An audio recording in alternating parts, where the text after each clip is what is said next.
नमस्कार, T tech study ITI में आप सभी का स्वागत है। आज हम आप सभी को के लिए कटिंग स्पीड और फीड के बारे में चर्चा करेंगे। पिछले वीडियो में हमने आप सभी को कार्बाइड टिप के बारे में बताया था, ठीक है, जो बहुत ही इम्पोर्टेंट है एग्ज़ाम की दृष्टि से। और जो लोग उस वीडियो को नहीं देख पाए हैं वो ज़रूर देख लें, अन्यथा छूट जाएगा, ठीक है। अब आगे आज की जो वीडियो है ये भी बहुत ही इम्पोर्टेंट है, इसलिए आप लोग स्किप ना करें। विशेष रूप से इसको एक एक फार्मूला को समझते रहेंगे और ध्यान से देखेंगे, क्योंकि बहुत ही इम्पोर्टेंट वीडियो है ये कटिंग फीड और स्पीड का। क्योंकि डायरेक्ट क्वेश्चन आते हैं, एग्ज़ाम में भी आते हैं, कंपटीशन में भी आते हैं, और आपका वाइवा होता है या प्रैक्टिकल होता है उस समय भी बहुत ज़रूरी होता है। यहाँ से क्वेश्चन बनते रहते हैं, ठीक। तो आप सब लोग इसको विशेष रूप से ध्यान रखें। और यदि हमारे चैनल पे आप सब नए हैं तो चैनल को सब्सक्राइब करें, जिससे हमारे हर वीडियो का नोटिफिकेशन आप सभी को मिलता रहे, ठीक है। तो चलिए वीडियो को हम शुरू करते हैं। सबसे पहले हम बात करेंगे कटिंग स्पीड की, ठीक है। तो कटिंग स्पीड क्या होता है?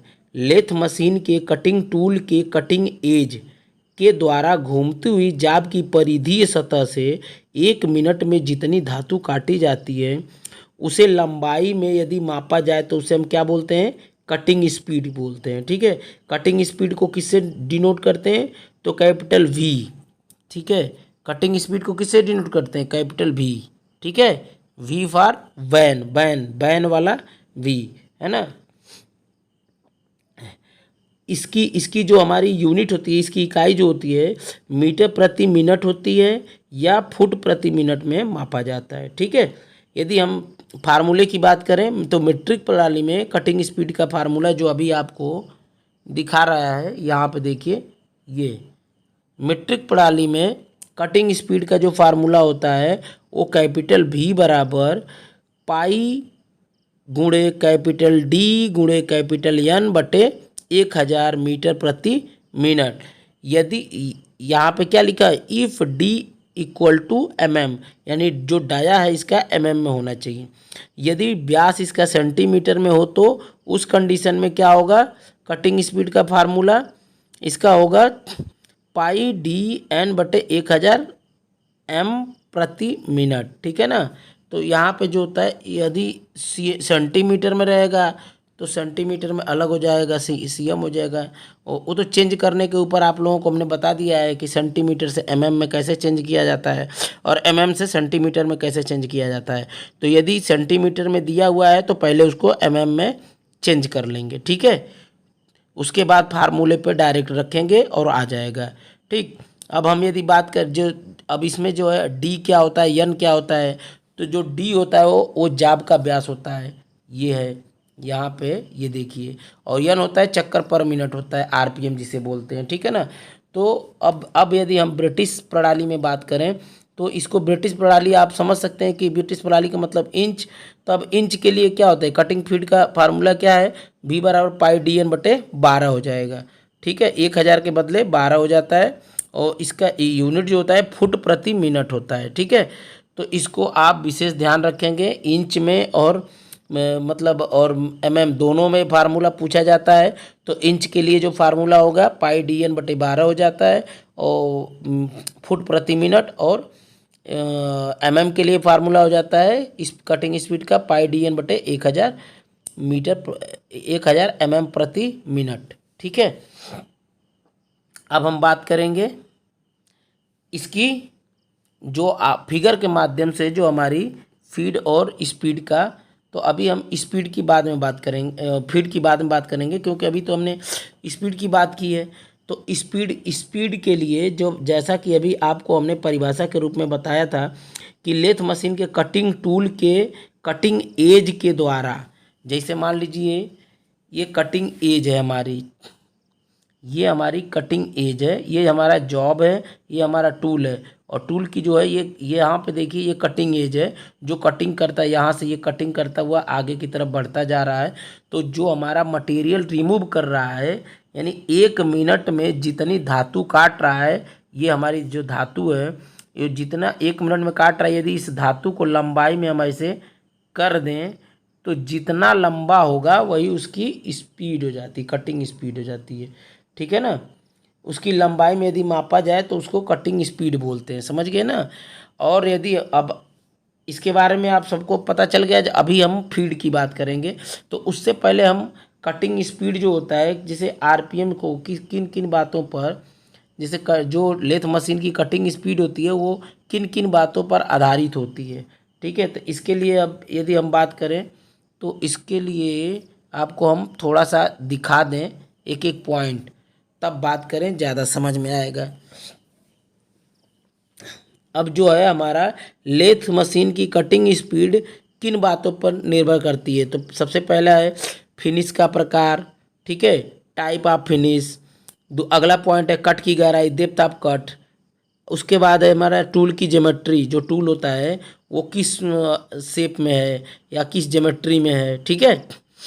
अगला पॉइंट हमारा काटी जाने वाली धातु का प्रकार, यानी टाइप ऑफ मटेरियल, मटेरियल किस प्रकार का है, ठीक है ना, किस किस प्रकार का मटेरियल है उसका, कास्ट आयरन है या स्टील है या कोबाल्ट है, किस टाइप का है, ठीक है। जाब का व्यास, जो जाब है उसका व्यास क्या है, बड़ा है कि छोटा है ना। फिर जाब की पकड़, रिजिडिटी ऑफ जाब, जाब को कितनी पकड़ है ना। उसके बाद टूल की पकड़, टूल कितना टाइट बांधा गया है, जाब कितना टाइट बांधा गया है, मशीन की हार्स पावर क्या होती कितनी है ना। ऑपरेशन का प्रकार, जो ऑपरेशन है वो किस प्रकार का है, बहुत जटिल है कि सिंपल है ना। फिर कटिंग फ्लूइड का प्रकार, जो कटिंग फ्लूइड आप यूज कर रहे हैं वो किस प्रकार का है। फीड की दर क्या है, फीड बहुत ज़्यादा है कि कम है ना। अगर कटिंग टूल की धातु, जो कटिंग टूल की धातु है वो किस प्रकार की है, ऐसा तो नहीं है ना कि जिस मटेरियल का काट रहे हैं उसी मटेरियल का टूल भी हो, या उससे कम का हो या उससे ज़्यादा हो, इस टाइप का। ये सारी बातें निर्धारित करती हैं, ठीक है। अब हम बात करेंगे फीड की, कि जो हमारा कटिंग फीड क्या होती है।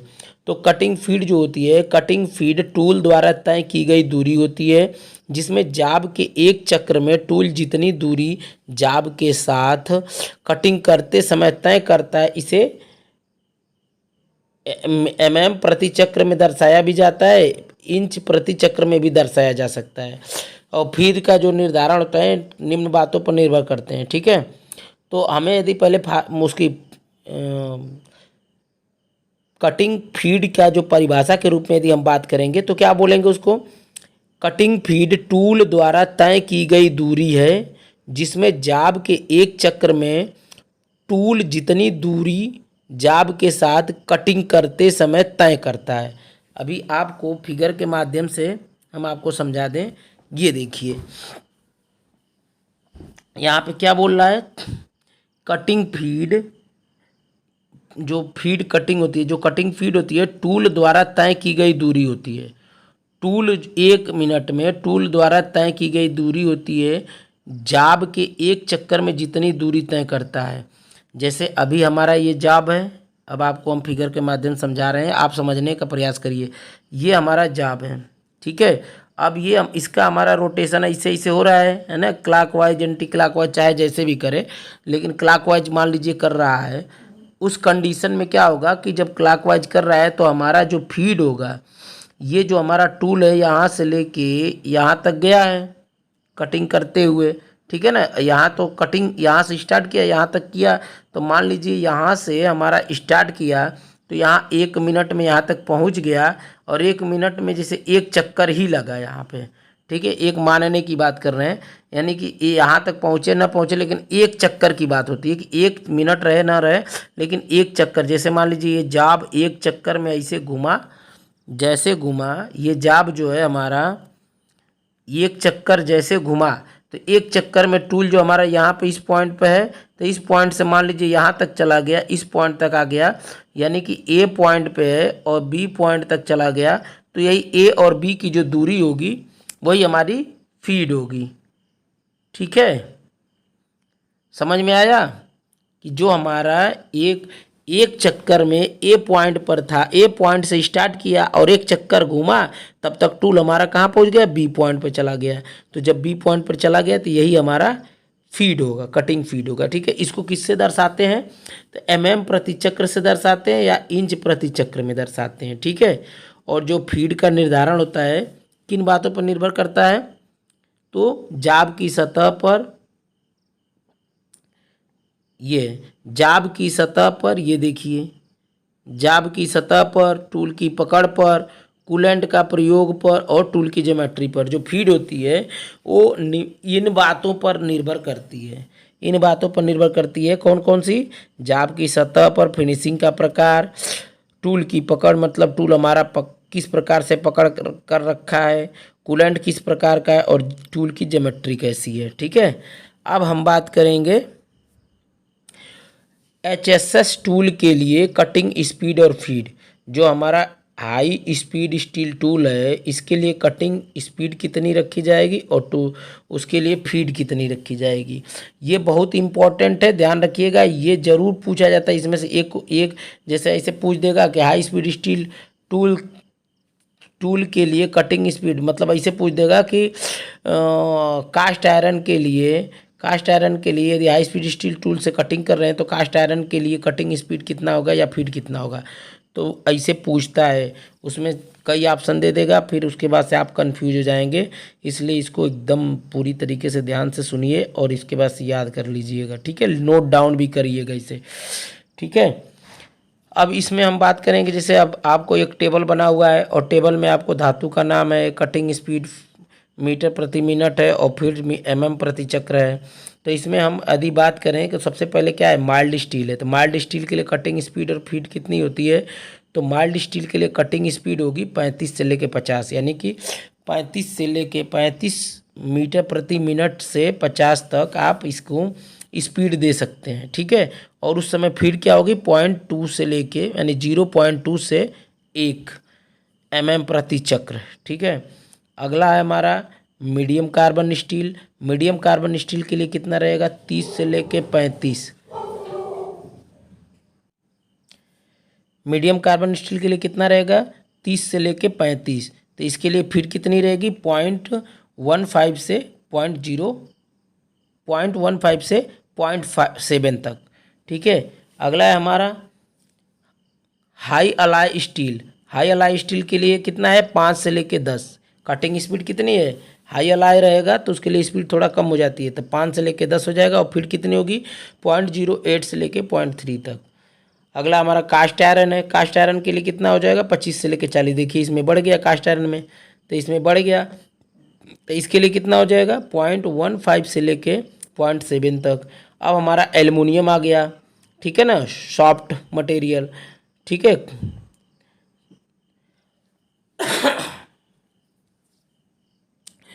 तो एल्युमिनियम के लिए हमारा 70 से लेके 100 हो जाएगा। ठीक है, कटिंग स्पीड 70 से लेके 100 हो जाएगा और फीड कितनी होगी 0.2 से लेके 1। फिर उसके बाद अगला है हमारा पीतल। ठीक है, इसकी कटिंग स्पीड कितनी रहेगी 50 से 80 और इसका क्या रहेगा फीड जो होगा 0.2 से लेके 1.5। कांसा की बात करें यानी ब्रॉन्ज, तो उसके लिए 35 से लेके 70 रहेगा और 0.2 से लेके 1 mm तक 1 mm प्रति चक्र रहेगा। ठीक है, फिर तांबा की बात करें तो 35 से लेके 70, 0.2 से 1, सेम ऐसे रहेगी इसकी फीड। फिर उसके बाद थर्मोसेटिंग प्लास्टिक की बात करें तो 35 से 50 इसकी कटिंग स्पीड रहेगी और फीड इसका सेम रहेगा 0.2 से 1। और पीतल की बात करें तो 70 से लेके 100 रहेगा, यानी कि एल्युमिनियम और पीतल के लिए कटिंग स्पीड बराबर होती है, 70 से 100 होती है। और कांसा तांबा प्लास्टिक के लिए भी मतलब कांसा तांबा के लिए भी सेम होती है 35 से 70 और थर्मोप्लास्टिक के लिए 35 से 50 होती है। ठीक है, और माइल्ड स्टील के लिए भी 35 से 50 होती है। ठीक, अब हम बात करेंगे जो लोअर स्पीड रेंज भारी व रफ कट के लिए उपयुक्त होती है। जो लोअर यानी कम जो होती है, कम जो स्पीड होती है, कम स्पीड की जो रेंज होती है वो रफ कट के लिए उपयुक्त की जाती है। इसमें क्या होता है ज़्यादा मटेरियल रिमूव कर सकते हैं। और हाई स्पीड रेंज हल्के और फिनिश कट के लिए की जाती है, क्योंकि इसमें कम मटेरियल रिमूव होता है, यानी स्मूथ कटिंग करने के लिए तेज स्पीड की ज़रूरत पड़ती है, हाई स्पीड लगाते हैं। ठीक है, कार्बाइड टूल के लिए cutting speed high speed steel tool की कटिंग स्पीड से 3 से 4 गुना अधिक रखी जाती है। जब हम कार्बाइड टूल्स के लिए कटिंग करते हैं तो हाई स्पीड स्टील की अपेक्षा 3 से 4 गुना इसको बढ़ा देते हैं। ठीक है, अब हम बात करेंगे लेथ मशीन पर टर्निंग टाइम ज्ञात कैसे करते हैं। लेथ लेथ मशीन पर टर्निंग टाइम कैसे ज्ञात करते हैं। इसके लिए हमारा लेथ मशीन पर पार्टों के उत्पादन की दर निर्धारित करने के लिए समय बहुत ही महत्वपूर्ण होता है। यदि स्पिंडल गति, फीड और कटिंग स्पीड व लंबाई का पता हो तो कटिंग के लिए की जाने वाले समय की गणना की जा सकती है।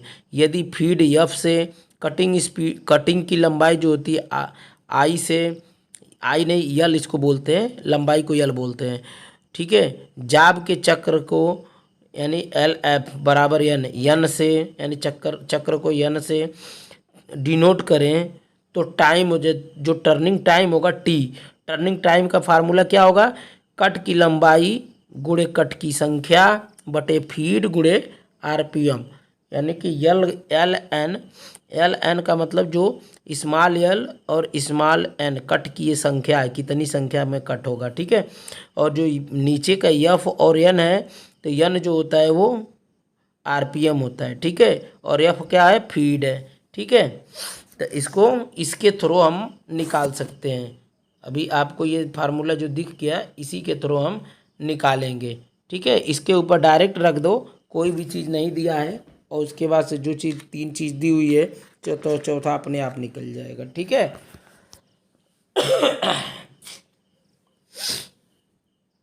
अब हम बात करेंगे, ये बहुत ही इंपॉर्टेंट है, इससे क्वेश्चन बनता है डायरेक्ट, ठीक है। इसको आप जरूर से पढ़ लीजिएगा, ठीक है।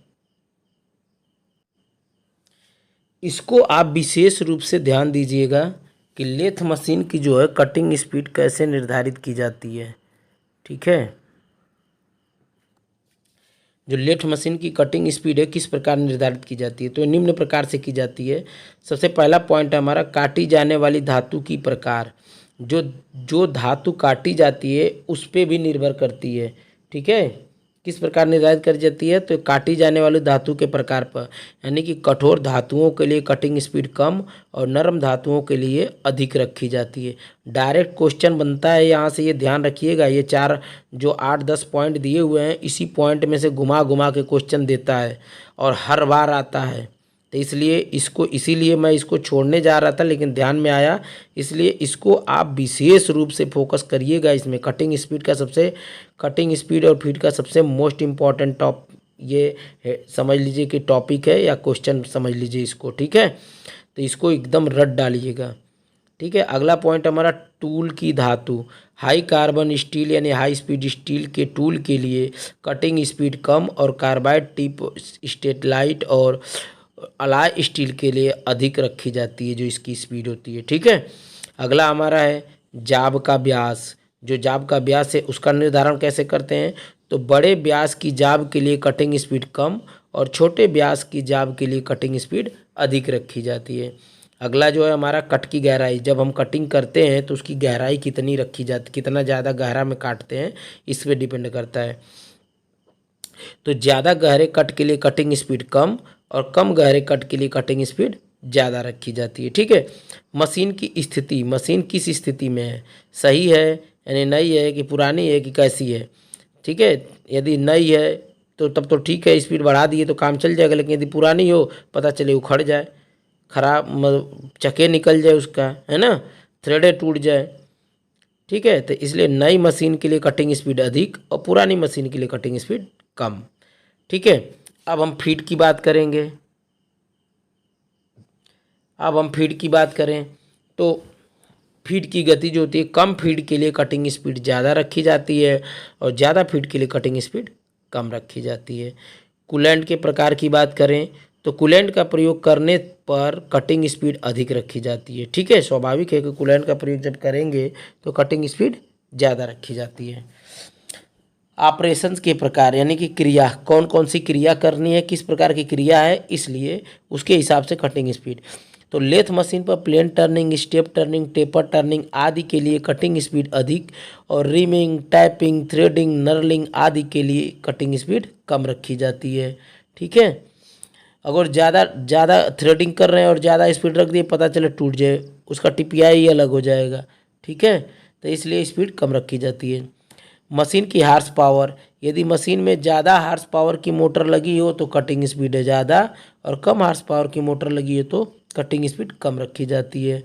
अगला है हमारा सरफेस फिनिश, यदि ज़्यादा फिनिशिंग की ज़रूरत हो तो ज़्यादा फिनिशिंग की ज़रूरत हो तो कटिंग स्पीड अधिक रखी जाती है। ठीक है, अगला हमारा पॉइंट है जाब की पकड़।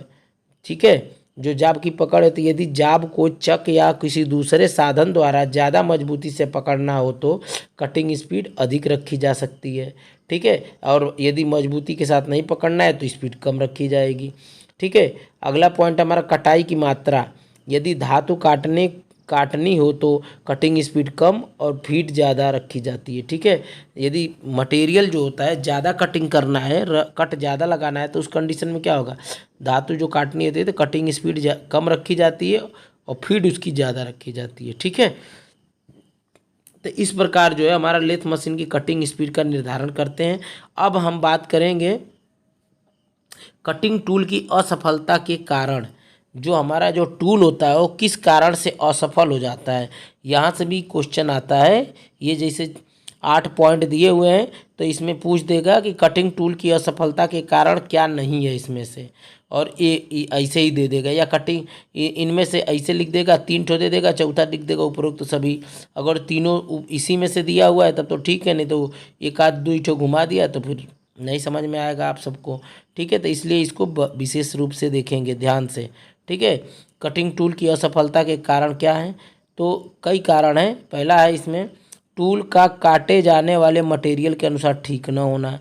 जैसे पता चले कि जो मटेरियल हम काट रहे हैं और दूसरे मटेरियल हमारा स्टील का है और टूल हमारा भी स्टील का लगाया हो। ठीक है, अधिक स्पीड, बहुत ज़्यादा स्पीड न हो तभी भी असफल हो सकता है टूल। ठीक है, अधिक फीड भी ज़्यादा, मतलब अधिक ज़्यादा फीड है तो भी हमारा टूल असफल हो जाएगा। ठीक है, टूल की गलत सेटिंग, यदि हम टूल की सेटिंग ही गलत कर दें तो एक्सीडेंट हो जाएगा, यानी असफल हो सकता है। कूलेंट का गलत प्रयोग, अगर जो हमें पता चले कि कूलेंट जिस मटेरियल को काटना है उसके हिसाब से कूलेंट ही नहीं यूज कर रहे हैं तो भी हमारा टूल असफल हो सकता है। टूल का सही ग्राइंड न होना, कभी कभी क्या होता है कि टूल की एज खराब हो जाती है तो उसको सही तरीके से ग्राइंड नहीं किया जाता है तो भी हमारा असफल हो सकता है। फिर ज़्यादा कंपन, यानी कभी कभी क्या होता है कि ढीले बांधने से कंपन ज़्यादा होता है, टूल पोस्ट को ढीला थोड़ा सा बांध दिए हो, जाब को ढीला हो, तो इस कारण से कंपन, या मशीन में कोई प्रॉब्लम हो, जैसे उसके शाफ्ट स्पिंडल ये जो होते हैं, स्पिंडल शाफ्ट जो होती है, कभी कभी बेयरिंग वेयरिंग ख़राब हो जाती है तो वो कंपन करने लगते हैं। ठीक है, रन आउट आ जाता है उसमें, है ना। अब ज़्यादा गहरा कट, अब बहुत ज़्यादा डीप कट भी नहीं लेना चाहिए। ठीक है, बहुत ज़्यादा डीप कट लेने से भी टूल असफल हो जाता है। ठीक है, अब हम बात करेंगे सीमेंटेड कार्बाइड टिप के लिए। सीमेंटेड कार्बाइड टूल जो अभी जब हम ब्रेजिंग किए हैं ना पीछे, तो उसी वही है कि सीमेंटेड कार्बाइड टूल की भी ब्रेजिंग करते हैं। ठीक है, तो अब हम बात करेंगे सीमेंटेड कार्बाइड टूल की प्रकार। तो ये 2 प्रकार के थे, ब्रेज्ड टिप्ड टूल, अभी जो पीछे अभी ब्रेजिंग में बताए थे, और फिर थ्रोवे कार्बाइड टिप्ड टूल। जैसे क्या होता है कि थ्रोवे का मतलब ये सैंक के साथ ही फिक्स रहता है। ठीक है, तो दो टाइप्स के होते हैं। ठीक है, ब्रेज टिप्ड टूल में थोड़ा सा आपको हम बता दें कि विभिन्न प्रकार की टर्निंग क्रियाओं के लिए अलग अलग आकार की सैंक या कार्बाइड टिप को ब्रेज किया जाता है। कार्बाइड टिप कट आप बोरिंग टूज, यानी कि कई प्रकार से होते हैं जो उपलब्ध होते हैं, जैसे भी आप दिखा मतलब कर सकते हैं, और इसको इन्हें तेज करने के लिए सिलिकॉन कार्बाइड या डायमीटर व्हील प्रयोग किए जाते हैं।